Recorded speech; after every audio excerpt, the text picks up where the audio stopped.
Shalom, first and foremost, I'd like to give all praise to Yahweh, Ba'ashem, Yahushai, Ba'ashem, Rukal Kadash, double honors to the elders and apostles of the great millstone who have taught me this truth, and shout out to Yakim that's out there on four corners of the earth proclaiming this truth. And so here we are looking at an ancient Roman place that's right here in ancient Babylon, a.k.a. Iraq. So here is, Iraq, and... the Edomites, they pretty much run Iraq now. So, of course, they're going to rebuild their sacred places.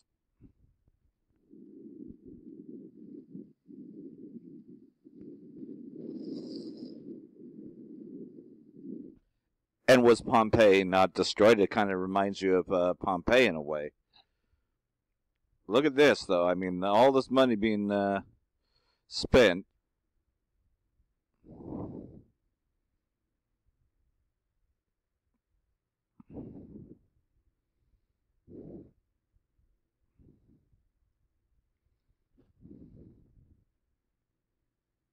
So while that's going on, of course, Donald Trump ain't just fucking putting sanctions on Iran. Of course, he's putting them on Russia, too, over this bullshit murder, which pretty much we know that it was the Illuminati that really did this to blame Russia, because Russia's a political enemy. So let's just take a look at this clip here.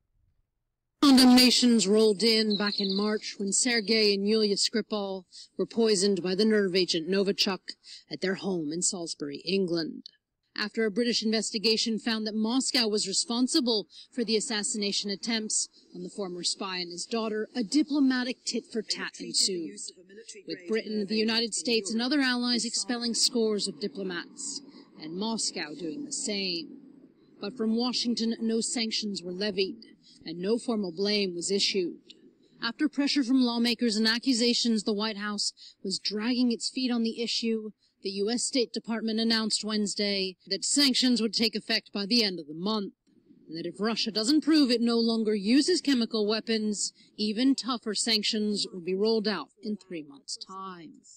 The current sanctions ban the sale and export to Russia of items that have a national security purpose, such as turbine engines and certain electronics. They are in addition to sanctions already levied for the tampering by Moscow of the U.S. elections. Many American lawmakers applauded the move, but some pointed to a continued disconnect between the actions of the president, who received criticism for praising Vladimir Putin last month, and steps taken by the administration and the American Congress against Moscow's actions. So either way, they're going to keep their shit up. And you know as well as I do that that was a fake so-called peace meeting. Unlawful and unacceptable, that's how the Kremlin described the latest US sanctions on Russia imposed over the poisoning of double agent Sergei Skripal and his daughter in the UK back in March. Kremlin spokesperson Dmitry Peskov said it was too early to discuss countermeasures as Russia hadn't yet received any official confirmation. My colleague Roy Souchet earlier discussed new sanctions with RT's Anisha Setley. The United States, on August 6, 2018, determined that the government of the Russian Federation has used chemical or biological weapons against its own nationals. Despite any new evidence coming to light, the US wants to impose sanctions on Russia, and this is in regards to the former poisoning of agent Sergei Skripal and his daughter Yulia back in March. Now, these sanctions will be implemented under two sets. The first set will ban licenses for the export of sensitive national security goods to Russia, including electronic items, and these kind of exports have been previously allowed on a case-by-case basis. The second round of sanctions, though, will be more severe. This will be the prohibition of US bank loans, the termination of air carrier landing rights, which could affect flights from Russia to the US, and further restrictions on exports and imports as well. But the US says, though, that the second round of sanctions will come into effect unless Russia provides reliable assurances that it won't use weapons in the future and agrees to on-site checks by the UN. And so you know where this is going, right? I mean, isn't this the same bullshit they play with Iran and Syria? And just, more provocation for war. And we want this war more than anything else. We want to get the fuck out of Babylon the Great. You can't ever prosper here. It sucks here. Fuck this place. In the meantime, Bashar al-Assad is liberating places from the Daesh terrorists, which are supported by America, the Syrian Democratic forces who claim to be, fighting ISIS, which we know that they're not. They're protecting ISIS and all the other ones. They just change the name of the group and call it something else. This is the way that they do that, to overthrow countries. So here's what's really going on in Syria. Dealt a heavy blow to the Daesh terror group by taking control of its last stronghold near the country's border with Jordan. Now, according to the Syrian media, the army has completely liberated the area of Hadal Yarmouk, southwest of Dara province. Syria's strategic hill of Khalat, which links the Daria countryside to both Jordan border and the Israeli-occupied Golan Heights. Now, the Syrian army started an operation on June the 19th to liberate Dara province. Now, earlier this month, government forces also liberated two provinces of Quneitra and Soeda in southwestern Syria. Crossing over to Damascus, joined by Press TV's correspondent Zahra Al-Derzi. Thanks so much for being with us, Zahra. Well, fill us in on the latest gains now by the Syrian army. Yes, the Syrian army has taken control of the last points and the strongholds of Daesh terrorists, which is two villages and a strategic hill that overlooks and links Syria with Jordan and with the occupied Golan Heights. We were there today in the site, and we saw what the Syrian army has made over there. The Syrian army was cleansing explosive devices in Al Yarmouk Valley, which also links the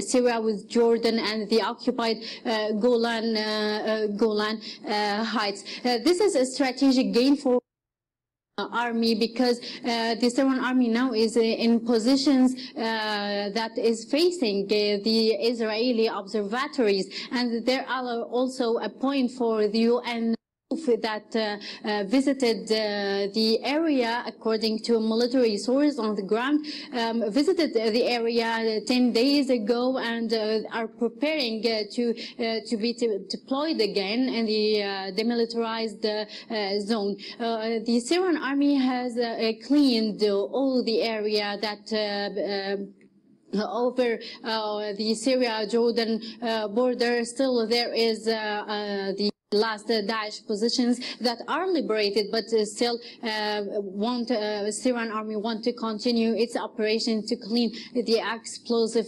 devices near the border. This is a strategic, a very strategic gain for the Syrian army, because this area was the most complicated area in the battle for the south that was launched in last June. It is complicated because it is very So pretty much, they're about to retake control of southern Syria, so you know as well as I do that with that, that explains why they eventually do destroy Damascus, making it a ruinous heap, as we know that prophecy is about to pass as well. Well, as we know, all the nations are drawn to it.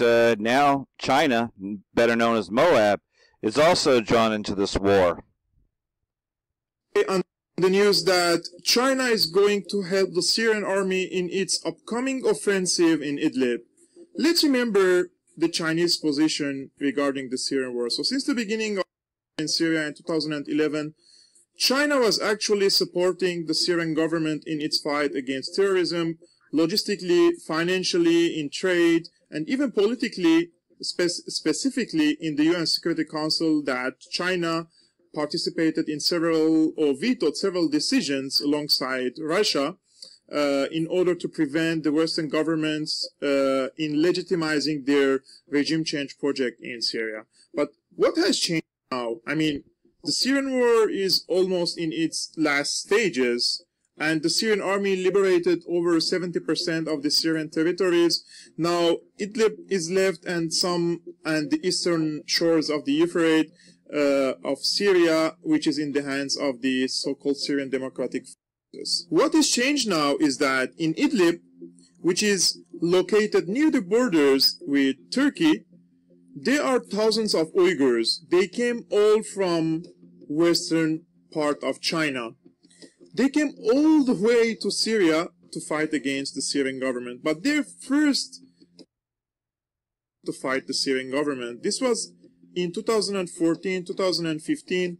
Erdogan promised these Uyghurs that Erdogan claimed and other Islamist states claim that they are persecuted in China, so that we bring you to Turkey, specifically in the southern part of Turkey, and namely in the region of Iskenderun or the Hatay region. The plan was, in this area, there are a lot of Alevis or the Alawites, or the people who are against the Erdogan regime and its regime change project in Syria. So the plan was to bring these people with tens of thousands of them and let them settle in this part in order to cause or to create a demographic change in this part. But when these people came with their families, children, and etc., and among them many radicals, Erdogan sent them to Syria, or the region that borders this Iskenderun, which is the city of Idlib.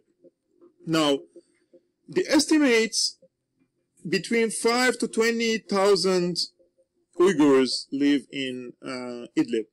Among them, at least between 2 to 5,000 fighters, and among them, thousands of children.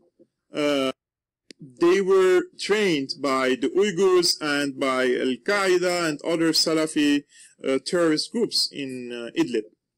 So these people, they were posing a security threat in China, because not only Turkey but also Saudi Arabia were supporting this community in China, and they were calling for an independence, and so they have their own Islamic state in the western side of China. Now these people, thousands of them, they came to Syria and they settled in the area of Idlib. And what will happen to these people if the Syrian army liberates Idlib? This is the question. So China doesn't want these radical terrorists to go back to China, basically. So China wants to participate in this war, or to put its weight, military weight, in this upcoming operation in Syria in order to eliminate this terrorist threat, not only in Syria, but also to guarantee the national security in China. So there you go. You know, pretty much, it was an attempt to overthrow the Syrian government, and it didn't work, which we know Gomer is Turkey. All right, let's get some scriptures. All right, so I said I'd bring out the scriptures, and so here it is. Joel chapter 3, starting verse 1. For behold, in those days and in that time, when I shall bring again the captivity of Judah and Jerusalem, that is, the captivity of the northern and southern kingdom, I will also gather all the nations, and will bring them into the valley of Jespophat, and will plead with them for my people. In other words, in this term, plead with them means destroy them. Pretty much is what's going to happen because of what they have done to us, to the real Israelites. And I will plead with them there for my people and for my heritage, Israel, whom they have scattered among the nations and parted my land. And you know that they had done this and have been doing this for some time. And have cast lots for my people, and have given a boy for a harlot, and sold a girl for wine, that they might drink. And they all delighted in that when they took us down. So, I hope this has been edifying. Until then, I say shalom, barakatah.